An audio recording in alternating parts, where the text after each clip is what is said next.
سورہ مجادلہ کے اندر بھی دیا، سورہ نساء کے اندر بھی دیا۔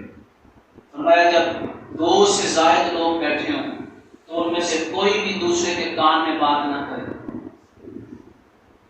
کوئی بھی بات نہ کرے۔ کیوں؟ کہ دوسروں کو تکلیف پہنچے گی، یار یہ پتہ نہیں کیا بات کر رہے ہیں، میرے بارے میں بات کر رہے ہوں گے۔ ہاں، اللہ رب العزت نے فرمایا جب سارے لوگ بیٹھے ہوں نا، 1 سے زائد لوگ، اگر کان میں گفتگو کرنی بھی ہو ضرورت کے تحت تو 3 باتوں میں سے کسی ایک بات کے لیے کر سکتے ہیں۔ سنیے گا، فرمایا لا خیر فی کثیر من نجواہم، سرگوشی کرنے میں، کانوں میں بات کرنے میں جب لوگ بیٹھے ہوں کوئی نیکی نہیں ہے، کوئی بڑائی نہیں ہے، الا ہاں کچھ سرگوشیاں جائز ہیں۔ وہ کون سی؟ پہلا، من امر بالصدقۃ، مجمع میں بیٹھے ہیں، اعلان ہو گیا کہ اللہ کی راہ میں خرچ کرو، مسجد کو اتنی ضرورت ہے، یتیم کے لیے اتنی ضرورت ہے، یا فلاں غریب کو اتنی ضرورت ہے، قرآن پاک فرما رہا ہے من امر بالصدقۃ۔ اب جو ساتھ بیٹھے ہیں نا، وہ ساتھ والے اگر دوست ہے تو اس کو کہہ سکتے ہیں یار کتنے اللہ کی راہ میں دے دیں، یہ سرگوشی جائز ہے۔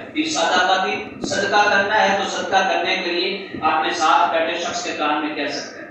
نمبر 2، او معروف، اگر کوئی بول رہا ہے نا، ساتھ بیٹھے ہو مجلس کے اندر بیٹھ کے، یا مجلس کے آداب کا خیال نہیں رکھ رہا ہے، یا اس طرح دین کی بات نہیں سن رہا ہے توجہ کے ساتھ اس طرح سننی چاہیے تھی، تو ساتھ والا اس کے کان میں کہہ سکتے ہیں۔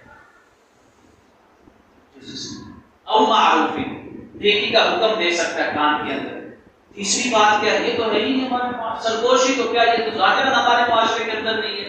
تیسری بات کیا ہے؟ ہمارے لوگ بیٹھے ہیں نا، ان میں سے 2 لڑائی والے آپس میں بول چال بنتا ہے، جھگڑا ہے، بیٹھے ہوئے ہیں، تو فرمایا اس کو کوئی دوست بیٹھے ہیں نا، دین کی بات ہوئی تو اس کا دل تھوڑا سا نرم ہوتا ہے، دین کی بات سن کر مجلس میں بیٹھے ہیں، فرمایا او اصلاح بین الناس، لوگوں کے درمیان صلح کروانے کے لیے بھی ایک بندہ دوسرے کے کان میں سرگوشی کر سکتا ہے۔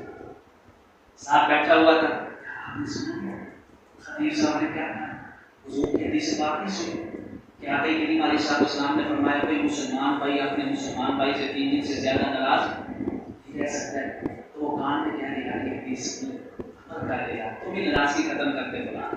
ان 3 کاموں کے لیے سرگوشی جائے۔ اس کے علاوہ قرآن پاک نے فرمایا اگر کوئی سرگوشی کرتا ہے نا تو گناہ کبیرہ کے اندر مبتلا ہے۔ یہ قوم کو تو اتنی اخلاقیات سکھا دی گئی تھی، اتنی اخلاقیات سکھا دی گئی تھی، فرمایا اگر تنہائی میں تم نے اگر کوئی برائی دیکھ بھی لی ہے نا، کسی کی برائی دیکھ لی ہے، سبحان اللہ، قربان جاؤں آقا کریم علیہ السلام سے، اتنے اعلیٰ اخلاق۔ فرمایا اگر تو نے کسی کی برائی دیکھ لی ہے نا، اس کی برائی کو لوگوں کے سامنے بیان نہیں کرنا ہے، ہاں اس کی خود جا کے اکیلے میں تنہائی میں اصلاح کر سکتا ہے۔ جب تو اس کی برائی کو چھپائے گا نا، نگاہ حشر میں پتہ نہیں کتنی برائیاں اللہ کے لیے چھپا لے گا۔ اس سے بڑھ کر مجھے آپ بتا دیں، اس سے بڑھ کر کوئی اخلاقیات ہے؟